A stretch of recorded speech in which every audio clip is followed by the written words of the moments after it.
Nung bata ako, maaga akong nakontento sa... May ganun talaga rin. Kasi meron din akong ex na carry over lang yun over the years, nag-high school. parang first episode naman yan, iyakan agad. Yun, so welcome sa inyong lahat. Ito yung podcast na wala pang title as of the moment. So I'm Rai, kasama ko si Daryl. Dito Ako kami po si ngayon. Dara. So we're here inside Unbox Renewals obviously. So ano ba pag-uusapan natin dito, Da?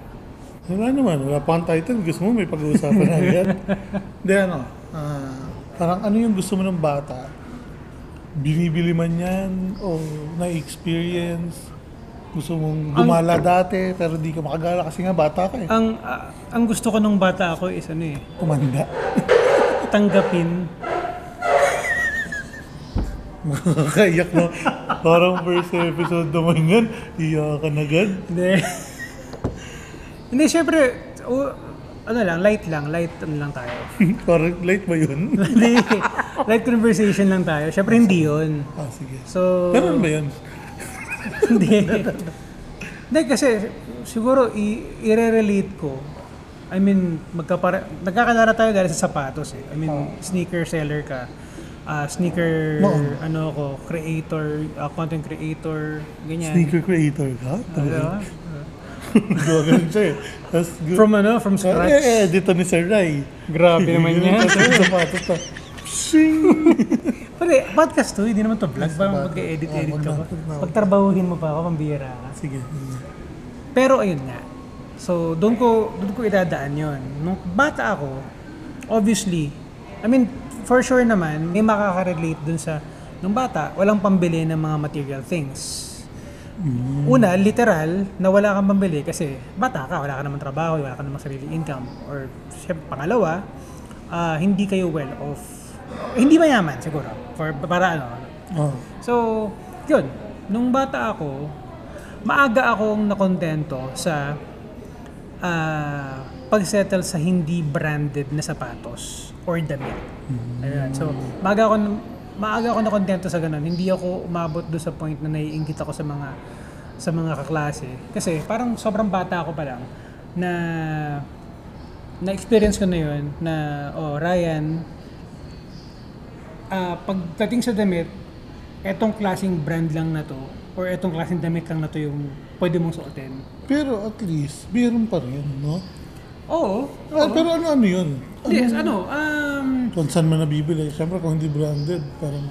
Hindi, kasi yung mga lola ko nun, kasi laking lola ako eh. So yung mga lola ko, mahilig sila sa That's Entertainment, mga showbiz. Yung mga nung panahon ko. kasi kaputukan ng TV yun. For context, guys, we are 10 years apart basically sa edad. So, Hindi ako minsan nakaka-relate sa kanya. Yung... di lang talaga halata. Tsaka hindi, ako yung mas matanda para doon sa mga Pwede magmura dito, So, diba? Ade. Pero ayun nga, nung kabataan ko, mahilig sila sa ganun. So, kung ano yung suot na artista, yung mga lola ko, gusto, ganun din. Not necessarily same brand, pero kamukha. So, pag nakita na lang naka-stripe si Kim P. De Leon, kailangan meron din akong shirt na stripes. Tapos nauso yung bench. Well, hanggang ngayon naman may bench sila. So, bench, dati meron siyang lead line, Bench Brats. Hindi ko na naabutan Di ba na inabutan niyo malamang? Ang endorser ng bench nung kabataan ko, si Richard Gomez. Richard Gomez. So, yung Bench Brats, yun Sabi yung... nga nila, papa yun, gano'n. Yung Bench Brats, yun yung medyo younger generation niya. Guwapings. Sila yung parang mga Daniel Padilla ng mga panahon na yun. Not even. Kung ngayon, siguro yung mga Donnie Pangilinan na. Yung mga talagang kabataan. Tsaka kaputukan nila. Oo. So, yun nga. Yun yung mga nauso. So, pag Pasko, may isang t-shirt akong Bench Brat. Okay. Parang yun na yung pang Christmas party mo. Oo, yun yung pamasko, yun yung pangdiinan. Nauso pa ngayon yung, ano tawag doon, yung hanging. Nag-crop top ka? Crop top yung So, paano yun? Paano nangyari? hindi pa ako mataba nun. Well, matabang bata. Hindi, pero sa lalaki nun? Uso, yeah. Anong partner nun? Shorts. Hmm. Pero uso yun. I-google nyo na lang. So, fashion no late 80s to early 90s, merong crop top na panlalaki.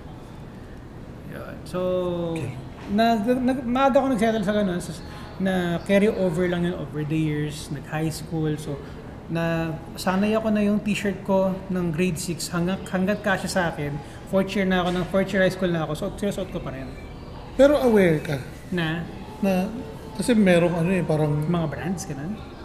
oo, tsaka na hanggang dito lang kami. Parang ganun. I was made aware of that because yung half-brother ko tsaka mga pinsan ko sa father side, sila, puro branded sila. So parang yun na yung naging standard sa akin. So pag etong section ng family na to, sila yung pwedeng mag-branded, sila yung pwedeng Sila yung kaya. brand new yan. No? Sila yung nakakapagsuot ng mga brand new sneakers galing sa Amerika. Tapos kami dito sa side na to, we settle for what is available for us. Pero oo, ganun nga yun. Kasi sa amin din, sa side ng pamilya namin, may ganun yung mga kuya niya, OFW, tapos papadalaan siya. Kasi yung panahon, nung bata ako, ang uso nun, Taiwan. Mag-Taiwan yung pamilya mo. O kaya barko. Okay. Mga ganun. So yung may pinsan kami, na yung kuya niya, tsaka mga ate niya, nasa Taiwan o Korea. Tapos papadala. Tapos yung luma niya, papamana sa amin. Kami yung parang close nun. So nung bata ka, yan yung kaputukan ng panahon na nauso yung nag-a-abroad sa Asian countries lang. Kasi nung panahon ko, pag sobrang galing mo, US ka. Nakakapag-US. Pero the rest, puro Middle East lang. Asia pa rin technically, pero Middle East lang. Saudi, Oman, Yemen. Yan. Sa amin na Saudi, pag engineer, kadalasan. Tapos syempre, parang, alam mo naman, pag Taiwan, kadalasan, ang babagsakan mong trabaho, factory worker. Tapos pag Hong Kong, parang DH, yung mga ganun. Yun ang alam ko sa even ng panahon ko pag Hong Kong DH talaga. Taka Singapore. Pero yun nga, doon kami makakaranas din ng mga branded. Jordan, hindi sobra ding panluma na napapamana sa amin. Swerte rin kami kasi may ganun kaming pinsan o tito, tita na ganun kabait na pwedeng bibigyan ka. Minsan nga bago pa eh. Ako nakakaranas ako ng ganun, yung mga passed on na sapatos. Kasi si papa ko, yung father ko kasi, mahilig yun humirit sa mga pinsan ko. So, hihirit siya. So, yung mga napaglumaan. Yun yung... So, nakaka-experience kami. Hirit si Airpat, so si Airpat mo nagagamit. So, pag napaglumaan niya na, may bago na siyang na arbor, sa akin na yung napaglumaan niya. Yun yung ano. Kaya more often, pag suot ko na yung Nike, whatever brand that is, may ano na siya. Ay, may punit na, natahi Pero na, dumating putput ba? na. Yung meron sa'yo binigay, maganda. Maganda. Pero di mo size. Oo naman. Tapos pinilit mo. Oo. Ano ginagawa mo nun? Hindi, talagang para akong clown. Malaki. The only time, ito yung talagang isa sa mga treasured memories ko. The only time na nagkaroon ako ng brand new sneakers na meron talagang brand na, kumbaga legit na brand talaga. It was si Tommy Hilfiger basketball shoes. So, Gumagawa sila? Yun nga. So, hindi sila talaga manufacturer ng basketball shoes. So, hindi matibay yung gawa nila. It's a handcrafted basketball shoes. It was made to look like a basketball shoes from the 90s. Pero hindi siya ganun katibay. Pero, size 10 ata yun. Tumuloy ba yun? Hindi. Pero alam ko na retro yun. Nilabas ulit nila yun. Yung specific sa may zipper yun eh. May para siyang Jordan 11 na may zipper na halo-halo. Pero grabe na rin. Yung Tommy ba, ganun nakamahal din nun? I mean, yung value, syempre hindi na para yung presyo. Pero yung value ba niya? Parang, yes. Ano Same siya? value. Signature brand na, signature brand kasi Tommy Hilfiger nga yan, pangalan niya. Parang Ralph Lauren yan. Parang, So, ano siya? Signature brand siya. Pero nung time na yun, kung hindi ako nagkakamali, mas bago siya. Hindi siya katulad ni CK tsaka ni Ralph Lauren na matagal na. Medyo ano na, Kumbaga mas batang established na yung... mas batang batch yan. Kumbaga ngayon, 'di ba, meron tayong mga Saleh Hibembury, Oo. meron tayong mga si Jerry Lorenzo. So siguro parang ganun. Tapos yung mga dati, yun yung mga sila Nigo. Yan, no? Yun yung mga, 'di ba? Ano yan, pumasok yan mga early 2000s, sila Nigo, sila Parel. Yung sapatos na yun, ginamit ko yun, parang hindi ko, second year or third year ata yun nung naipadala sa akin. Ginamit ko yun hanggang before mag second year college. Wasak-wasak na yun. Kasi yung zipper hindi ko na sinasara kasi Pag ano na siya. sinara mo, Ano na siya, yung stranded na siya doon sa gitna. umipit sa... pero may ano siya, May sinta siya sa loob. sa loob. Oo. So, since sinusuot ko siya kahit ng mga time na sobrang snug na siya sa akin, hindi ko na siya sinisintas. Pasok ng paa, parang slip-on. Tapos di siya nahuhubad kasi masikip na siya technically sa akin. Oo. Kaya pero sobrang naging komportable niya kasi put na rin yung loob niya. Yun. So, about your question kung ano nangyari, ginamit ko siya hanggang sa masira siya. Pero parang yun naman din talaga yung ano yan. Yung parang doon niya na-serve din yung potential. Ganun naman dati ang sneakers. Even yung mga sporting brands, yung mga Nike, Adidas, Jordan. Pero dati din kasi, medyo ginawa yung sapatos para mag-last eh. Oo. Hindi siya parang, ganito lang yung buhay niya. 2 years lang buhay niya. 1 year lang buhay niya. Siguro Dati for talaga, ano lang, hindi ko alam kung aware ka doon sa science nun. Yung for context lang, yung mga Jordan pair, simula nung naging polyurethane yung midsoles niya, hindi na siya made to last. Made to be replaced na siya every other year or every year depende sa paggamit mo. Yun ang wala akong knowledge na meron siya. Yun yung kaya nagpupulbos. Oh. Kaya yung Jordan 1 yung nagpupulbos kasi lumang lumang technology na So yun. siguro naisip nila, ay, takti. Bumibenta tayo Jordan 1, pero nagpapalit sila. Ano na? Oo, matagal. Pwedeng part siya nung time ng process nila ng Pero ang PU kasi, yung material na yun, it's as parang same performance as rubber, pero hindi kasing bigat ng rubber.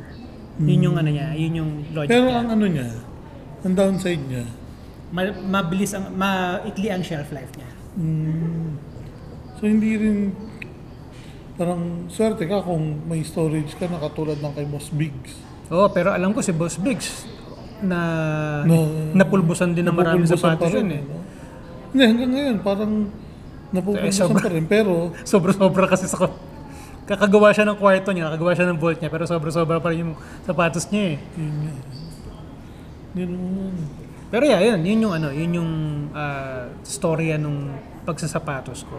Hanggang magtrabaho ako, hindi ako talaga bumibili. Kasi Kailan yan? Ito naman, kailan nag-umpisa na pwede ka ng, medyo kumikita ka na, nagtrabaho ka na, tapos kaya mo nang bumili? Nung college ako, nag-summer job ako. So habang, kumbaga parang pinag-aral ko yung sarili ko. Hindi ko siya mabrag na pinag-aral ko sa sarili ko kasi state university ako. Halos wala akong binabayaran sa school. So, baon-baon lang. Pero iba pa rin. Oo naman. Kasi ang daming hindi rin nakakapag-aral kasi yung baon mo, syempre hindi naman talaga, Yung pang-araw-araw na kahit gastos. sabihin mo na public or state university, yung Xerox naman yan. Correct. Hindi, Same price diba? din yun, no? Yung pa rin naman yun eh. Hindi naman tatanungin kung pag doon sa Xerox po, mahirap ka, mayaman ka. Hindi naman gano'n. So parehas pa rin yung bayad. So yung una kong experience na makabili ako ng sapatos sa sarili galing sa sarili kong pera. That was because of, kasi since nakakapagtrabaho ako, may mga barkada ako sa trabaho, na introduce sa akin yung concept ng gigimik ka, lalabas ka. So syempre, pag lumabas ka, you need to wear something pleasant. So kaya bibili ako nun ng mga sapatos na... Pero, Anong pormahan nun? hip-hop. Yan, malalaking pantalon, tapos... Nabalik din yun. malalaking pantalon, polo shirt, white shoes. Yan yung mga pormahan nun tayo, na at least namin. So, bibili ako ng mga sapatos sa mga tambay ng Evangelista. Makati. So, di ko alam kung saan nila ginagamit yung pinagbebentahan nila. Pero, sobrang mura eh. As in, Air Force One. Hindi na. Hindi na eh. So, ayoko ng parang ibang klaseng rabbit hole yun kung papasukin ko eh. Baka hindi ako tumaba ng ganito. Boss, may TV ako dito. Bakit hindi na ganun sa'yo? No? Meron mga iPod. Yung mga iPod na, yun, mga gano'ng MP3 player. Ay, talaga naman. Bilis yun. Pero ako, sapatos ang binibili ko, tsaka mga shirt. So, dun ako. Yung sa gimmick. Oo. Pero nung nakalakihan ko na yun, kumbaga, nagkatrabaho na ako, nakita ko na, kasi obligasyon dun eh. Paaral ako ng kapatid ko eh. Hindi, yun nga eh. Kasi, After that, pwedeng magkatrabaho ka na. Pero hindi naman right after nun. Pwede ka na agad o kaya mo agad bumili. right after that, nung namulat na ako sa realidad ng buhay, bumalik ako dun sa basics ko na hindi ako mahilig sa branded. So, bumibili ako sapatos sa loob lang ng department store. Yung mga walang brand. Oo. So, meron doon mukhang Vans, mukhang Adidas, mukhang something like Airwalk, ganyan. Pero walang tatak. Yan yung mga nasa gitna ng pony. Yes, mga ganun. Basta sa gilid yung mga brand, yung mga logo. Yan yung magkakasama yung pony. Nasa gitna sila. Vans, World Balance. Tapos yun yung mga nasa kabila. So yun ang binibili ko. May mga time na kailangan ko magpalit every other month. Kasi napupunit talaga Ganun siya. kabilis? Napupunit siya. Hindi siya talaga matibay. Yun talaga yung mga cheap yung presyo kasi cheap din talaga yung pagkakagawa. Kasi ako dati, may nabili ako na ganyan. Bangketa sa Bikutan. Kasi uso nun yung mga Sperry topside. Both shoes. Pero, ang uso nun yung tela, hindi yung mga Sebago leather. Yung naman tela. Canvas. Oo. Bumili ako nun, tumagal naman. Okay naman. Hindi ka pa kasi mabigat nun. Diba? May factor, nagka-factor in din kasi yung bigat. Kaya ako sinabi, kasi ako, simula nung mag-high school ako, malaki na ako. So, nag-factor in din talaga yung bigat. Ano mga 6 years ago. So, yung ganun lang. Pero gamit siya kasi mas, syempre nga, dahil nga rin nandun na yung bigat. Pero mas active ako nung maglakad. Bagay.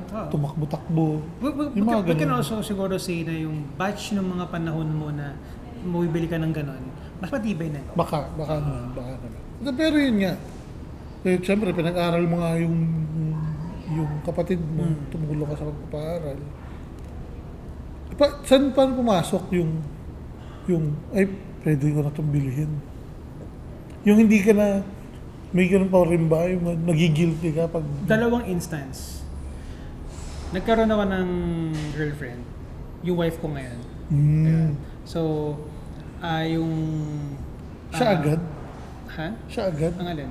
Ganun na nun? Hindi, fast forward yan. Fast forward to kasi nga dalawang instance. Yung sinasagot ko yung mismong tanong mo eh.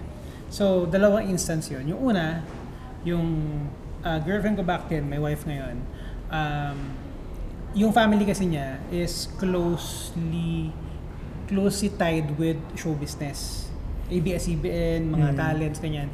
So, pag may family affair, sinasama niya ako, may mga time na, syempre, wala akong sapatos na maayos.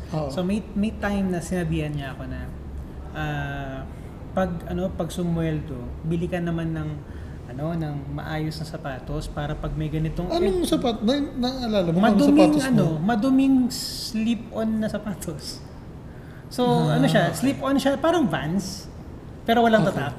Tapos, ang dumi, yung puti niya, hindi na puti. Kasi sa pagkakakilala ko sa iyo nun, hindi ka nagsasapatos na madumi. Actually, pwedeng yun yung... Kay Ray ko nakita na ang puti ay puti pa rin kahit ilang taon na.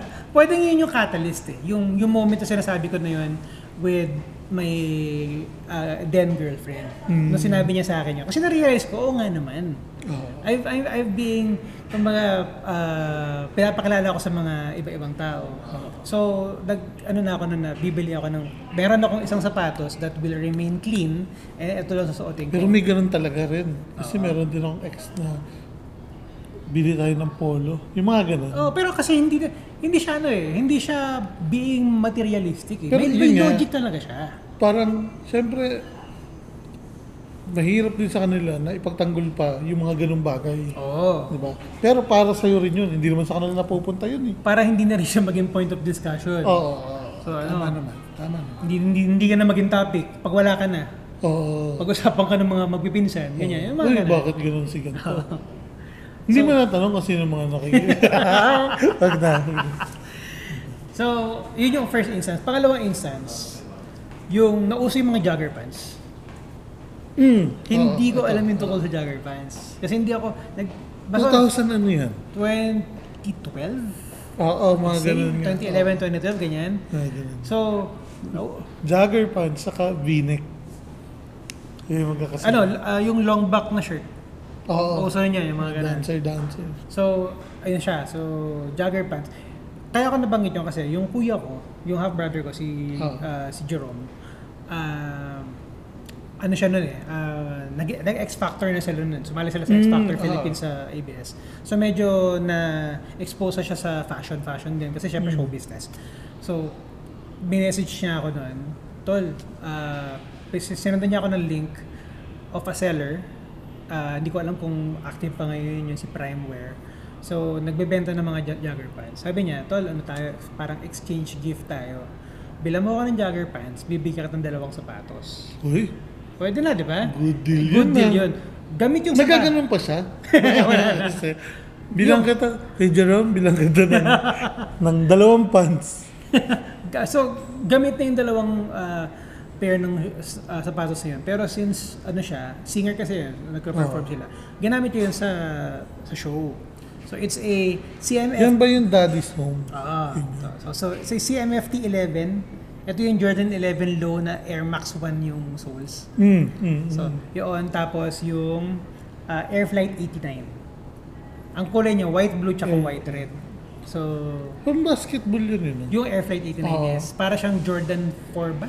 Yung tooling niya, yung swelas niya, ganun.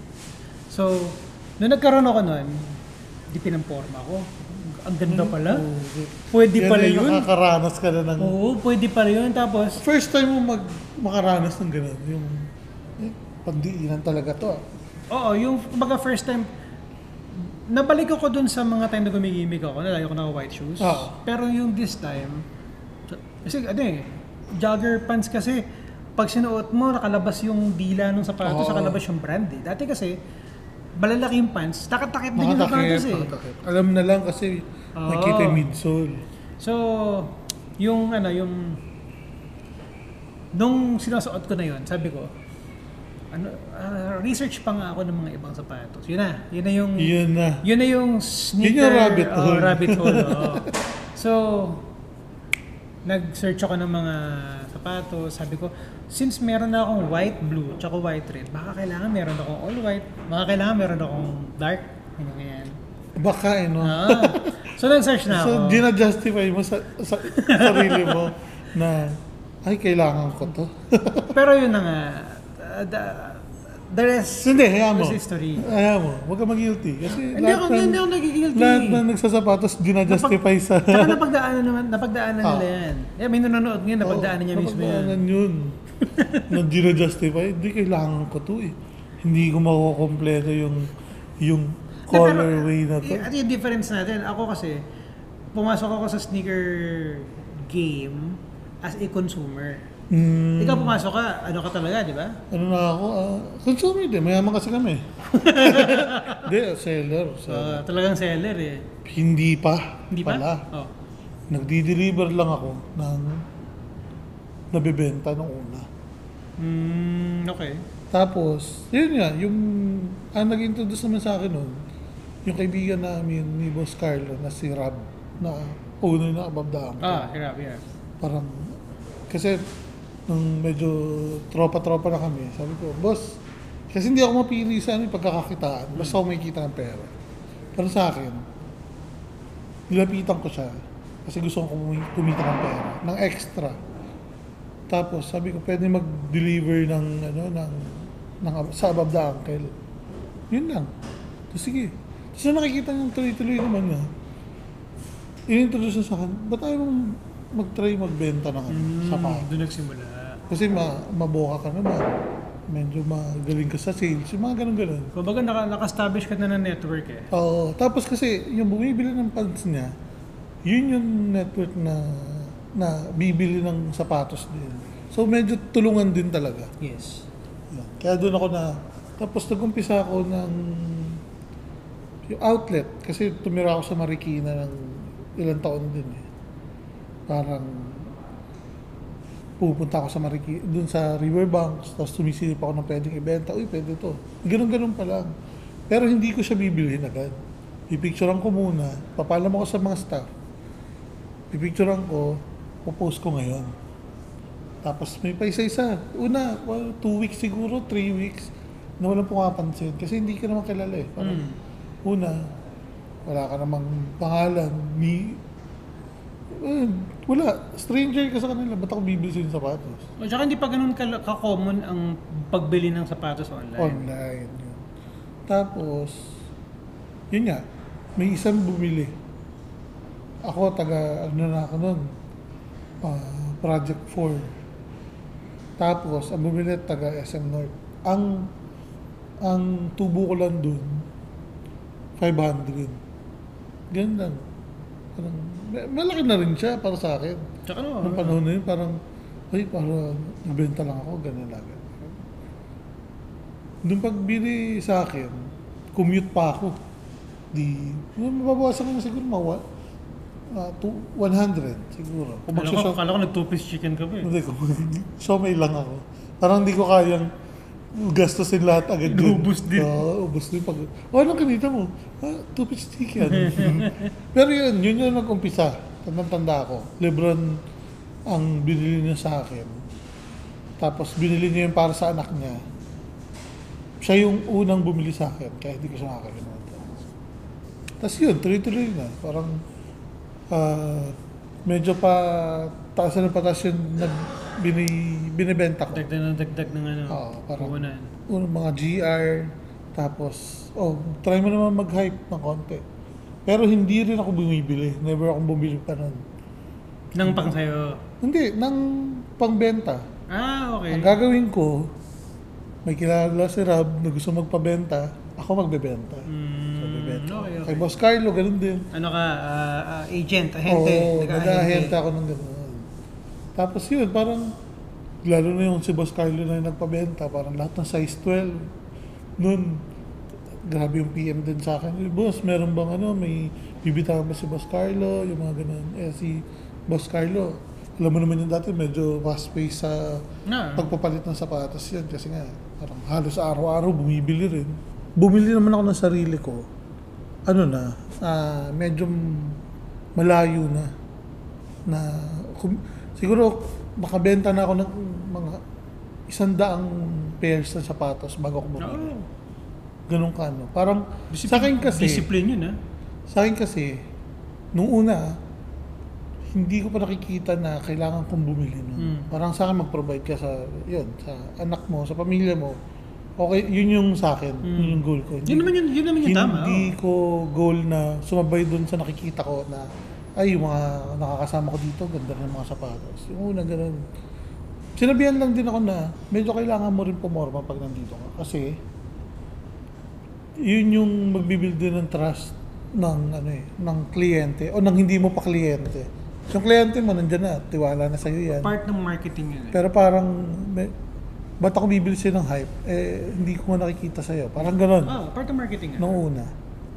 Tapos, hindi pa rin ako meron lang akong buyer nun, nakasize ko, nagpabenta siya. Tapos, ang ginawa niya, sige, benta mo to. Tapos, imbis na parang bigyan niya ako ng komisyon, parang binigyan ka niya na binibigyan niya ako siguro mga 10% ng commission sa mga, malaki na yun. Parang kung makabenta ka Malaki, sabihin mo 10%, ng oo. 100,000 na sapatos, may 10,000 ka rin. Yeah. Pero ang ginawa niya, binigyan niya ako ng komisyon, sapatos. Yeezy 500. Parang, Yun yung boy pa hanggang ngayon. Oo, buhay pa hanggang ngayon yun. Parang sabi niya lang sa akin, hindi niya binigay sa akin yung box kasi, di ka bibigay sa iyo yung box kasi baka ibenta mo eh. Kasi parang alam niya na lahat ng pwede kong pagkakakitaan ko. Pero ako naman, alam ko pag pwedeng ibenta, tsaka kung bigay, medyo, siyempre personal yun, hindi ko talaga ibibenta. Noong time na yun, baka ibenta ko.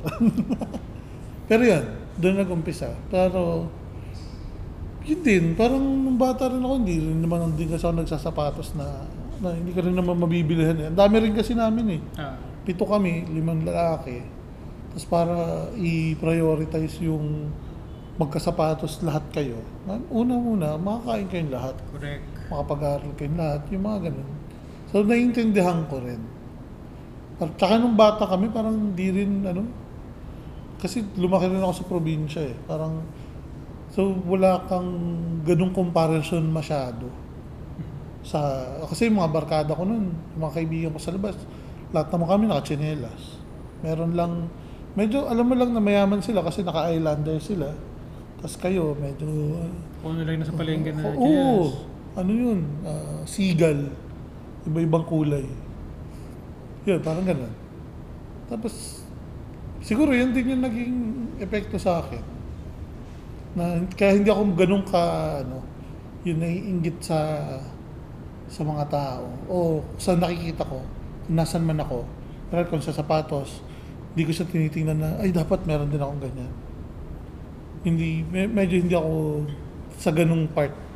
Parang mas gusto ko siyang matutunan, paano siya pagkakitaan. Parang ganun. Ako umabot ako sa ganung point. Yung gusto ko magkaroon ako nito kasi. Pero, ito na yung time kasi na nag-concentrate ako sa Reebok lang, di ba? Mm-hmm. So, hindi ako technically bumibili ng mamahalin kasi hindi naman mamahalin yung brand. Kaya lang, dahil di ako bibili ng mamahalin, ang dami ko nabibili. Oo. Yun. So, hindi ako, di ba, for context, hindi ako bibili ng halagang 15,000 na sapatos. Ang mahal nun eh. Pero ang worth na mabibili ko halagang 20 mil kasi pero marami. May 4 na sapatos ako mauuwi. So ganun, medyo naging hoarding yung dating. Pero at least yun na forgo ko yung yung mentality na yun. Doon time kasi na yun hindi mo, it's not like parang ipagyayabang mo kasi yung para makita ng mga tao. Hindi kasi wala namang papansin. Nakaribok ako eh. Hindi naman nila papansinin eh. Pero depende rin. Hindi, ang mentality ko ng time na yun, gusto ko yung pagpupunta ka sa isang event na may mga sneakerheads. Gusto ko yung ang tingin nila, ano yan? Ano yung suot yan? Yung parang bagugulat sila, ano yun, nung time na yun, nagagamit namin yung mga term na neck breaker, head turner. Kasi, ikaw lang yung nakaganon. Pero walang na, Reebok pa nga. Wala. Ngayon na lang yun. Pero, mid. Yun yung yun yung naging mentality ko noon. Tapos, eventually, syempre, nag-asawa, nagkaanak, tapos, technically nawalan ng bahay. So, wala kaming space na Kaya, nangailangan ako mag-downsize ng ng mga collection. Pero nakatulong din. Ibig sabihin, nakatulong din yung collection mo. Kasi kung minsan wala ka nung pagkukuha, kunwari wala ka nang... Oo naman. Pwede mo siyang ibenta rin. Oo naman. Kasi ako nung pandemic, yun din yung... Parang kunwari, nagtago ako ng ilang... Umabot ako siguro ng mga... More or less, siguro 50 pair na personal. Pero ginagamit ko lang doon, siguro mga 10 na sa rotation. Mga 10 to 15 sa rotation. So, kadalasan, DS yun, yung iba. Parang nung pandemic, isa-isa ko siyang binenta o kailangan ng grocery. Binenta ko ng ganito. Kasi parang mas okay sa akin mabawasan yung collection mo kaysa mabawasan yung savings nyo. Pero ako noon, kay Boss Carlo ko rin natutunan na bumili ka ng medyo, pero siguro magkaiba nga talaga. Parang mas business side sa akin. Kasi bumili ka ng high value na sapatos. Kunwari, hype, sabihin natin. bumili ka niyan, ng isa niyan, kaysa bumili ka ng 3 GI. Pag ginamit mo to, bebenta mo pa rin ng hindi nalalayo dun sa presyo na. Kaysa bumili ka ng May value pa din. bumili ka ng 10,000, tapos mabibenta mo lang siya ng 3,500, yung mga ganun. So, malaki na lulugi mo rin. Parang yun din lang yung na-apply ko sa pagsasapatos ko na natutunan ko kay Boss Carlo. Ako basta kung meron, if I am to impart lang. Alam ko, nabanggit rin ni Carlo sa multiple times sa mga vlogs niya. Just live within your means. Oo. Just live within your means. Kasi ako, naranasan ko na ganun, bili ng bili kahit di ko naman talaga kaya. Kahit di ko naman talaga siya... Hindi mo kaya. Hindi ko siya afford hindi talaga. Hindi mo kailangan. Hindi ko talaga siya afford. Parang bili lang ng bili, nauubusan ka. Na-experience ko yun before. So, medyo... I'm sure ngayon, very very obvious naman yun sa mga sneaker groups eh. Nag-evolve na rin talaga yung game, nag-evolve na yung community. Marami na ngayon, kaya nga nababatrip yung ibang resellers kasi ang dami ng resellers ngayon. So, kaya yung mga ibang resellers, naiinit sila kasi lahat pag nag-inquire tungkol sa pair na kung mayroon bang resibo yan, ganyan, saan galing yan. Kasi, pero silang pagbibentahan din. Pero ganoon talaga, nag-evolve lang naman talaga yung Pero feeling ko naman, iikot ulit. Yes. Parang, dati ba, hindi na rin ganun kauso yung mahal na sapatos, yung sobrang mahal na sapatos. Ngayon, especially ngayon, ito, siguro for the past 2 to 3 years. Ano na ang dami ng nag-step up na brands. Yung mga brands na pag binili ng tao, alam mong gagamitin lang nila. Yung bagong A6 ngayon na parang sinasabay sa Samba, hindi naman resaleable yun eh. Siguro sa simula, pag nag-hype siya ng parang Panda or Samba, baka mapagkakakitaan. Pero eventually, it will be a consumer sneaker. Parang Panda na lahat meron, parang Samba na eventually lahat nagkakaroon. So yung Onitsuka na yun, or A6 na yun, yung mga New Balance, although New Balance kasi talagang high value, literal, mahal yung mga SRP nila. Pero ang dami nang pumapasok na brands na panggamit. So marami ng mga hybrid ngayon. Dati casual consumer lang sila, ngayon medyo meron na rin silang rotation. Not necessarily collection, pero meron na silang sneaker rotation, kung ano yung sikat sa mga artista, celebrities, influencers na sinusuot nila, meron sila nun. Pero hindi sila sneakerheads. Meron silang Panda, Samba, 550. Kasi nga sobrang sobrang available na. Mainstream. Pero yun din yung nakakatulong. Parang, kunwari, ikaw, dun sa storya, dun tayo nag-umpisa, sa tanong, kung ikaw din yung bata na gusto mo yung mga gusto mo ng sapatos dati, hindi ka makabili. Ngayon yung chance mo na makabili rin na hindi sobrang mahal. Nandun ka sa usapan, alam mo yan, parang, uy, may Samba ka, uy, may ganito ka. Pero, hindi naman sobrang wawasakin yung bulsa mo. Correct. So, yun nga. Okay, we were planning na mga 20 minutes lang dapat tong video or Ilang minutes na to? Podcast na to pero hindi ko alam. Almost an hour na. Kasi nag-stop na yung camera kanina eh. That's 30 minutes, alam ko eh. So, nakadalawang stop na. Then, yung pangalawa naman, stop natin ng kusa. Anyway, so yun nga. So, na-share namin briefly, actually nag-enjoy kami magkwento. Kung may panahon lang, baka humaba pa to eh. Pero for now... Layo rin na napagkwento natin. Kasi correct. From pagkabata, ang ganda na sa naging... Yung alam mo, seller. Hindi mo mararamdaman. So, at this point, magkwento naman kayo. Ano yung kwento nyo?